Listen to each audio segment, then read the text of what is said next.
যারা এই দেশ থেকে পালিয়ে গেছে তারা যেভাবে আপনাদের ভোট ডাকাতি করেছিল, ঠিক একইভাবে আবার সেই ষড়যন্ত্র শুরু হয়েছে। দেখেছেন আপনারা? প্রিয় ভাই বোনেরা, আমরা বহু মানুষের জীবনের ত্যাগের বিনিময়ে আজকে এই গণতন্ত্রকে আমরা প্রতিষ্ঠিত করার পথে এগিয়ে যাচ্ছি।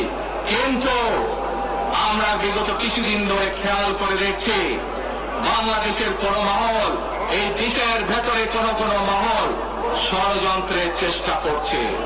গত কয়েকদিন ধরে আপনারা দেখেছেন পত্র পত্রিকায় এসেছে, বিভিন্ন সোশ্যাল মিডিয়াতে এসেছে, মধ্যপ্রাচ্য সহ বিভিন্ন দেশে পোস্টাল ব্যালট যেগুলো পাঠানো আছে সেগুলোকে কিভাবে ডাকাতি করা হয়েছে। ঠিক যারা এই দেশ থেকে পালিয়ে গেছে তারা যেভাবে আপনাদের ভোট ডাকাতি করেছিল, ঠিক একইভাবে আবার সেই ষড়যন্ত্র শুরু হয়েছে। দেখেছেন আপনারা?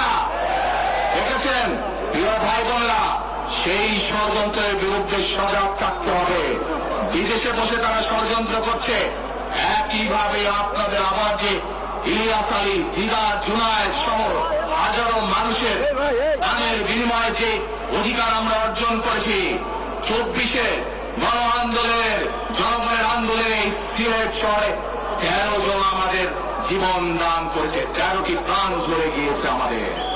প্রিয় ভাই বোনেরা, এই প্রাণগুলোর বিসর্জনের মাধ্যমে আমরা যে অধিকার আদায়ের পথে নেমেছি, একটি কুচক্রী মহল এর ভিতরে ষড়যন্ত্র শুরু করে দিয়েছে।